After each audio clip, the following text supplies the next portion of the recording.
Between Two Worlds. Between Two Worlds is appropriately titled. What makes the album great is that it blends black metal with traditional heavy metal without sounding too cheesy, too happy, or too gimmicky. It's a perfect 50-50.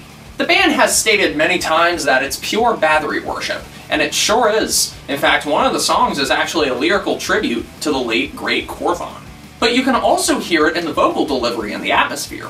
But there's more to I than that. In fact, I is actually a supergroup and contains members of Immortal, Enslaved, and Sag. Really great stuff here. Some would say that it's just an Abbott solo project with some guest stars. Maybe so, but every musician has something valuable to contribute. There aren't any blast beats or crazy demonic sounds, but there doesn't need to be. It's just pure metal that's nicely constructed. This is a good album for non-fans of the genre if they're trying to get into it. The first song is The Storm I Ride. It almost sounds like Trash by Black Sabbath. It's like his voice is a cross between middle-era Quorthon and Lemmy. There's an amazing guitar solo in the song too. Has some nice phaser moments. It's also more of a gallop song with memorable vocal patterns.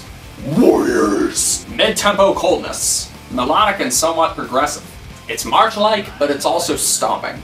You have the desolation of Blood, Fire, Death, but it has more of a vibe of going on a journey. The title track. It's insanely heavy. It sounds like Viking metal. Quite a few tempo changes, a lot of great riffs. It's a bit more repetitive than the rest of the album, but that's not a bad thing. It sounds like something from Sons of Northern Darkness. In fact, a lot of this album sounds like the late Immortal. Just with the guitar tone, the vocals, the instruments, the style of the songs. Far Beyond the Quiet is a lyrical tribute to Quorthon. But it's a pretty song. It's slower and it has some of my favorite riffs from the album. It is complete Viking treading material. Jesus Christ, it's heavy. But the heaviest song on the album, in my opinion, is Cursed We Are. It's also the thrashiest song on the album. It's a little difficult to describe the sounds of these songs, but I can tell you that the riffs sound like a mix between black metal, heavy metal, and thrash metal. Picture later Immortal mixed with your traditional heavy metal sound. In fact, another major selling point with this album are the moments that are empowering in a hypnotic sense. These songs aren't always virtuous, but they draw you into their world.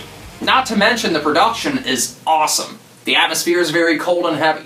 But the band also sounds very tight with each other. The bass is audible, the guitar work is very well done, the guitar tone is coherent but still fuzzy and heavy, and the drums are powerful and clean.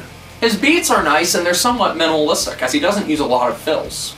To add to the guitar work, there are a lot of progressive riffs and a lot of sweet guitar sounds and solos. The songwriting is brilliant, everything is catchy, the guitar work is killer, and the end result is phenomenal. It's one of those albums that grows on you like a chlamydia and Ebola-infested fungus that rots your eyeballs out. But how can you resist sticking around to spread the disease with your teeth while headbanging to this album? Between Two Worlds definitely doesn't belong between two pillows. Those aren't pillows. Ah! No! No!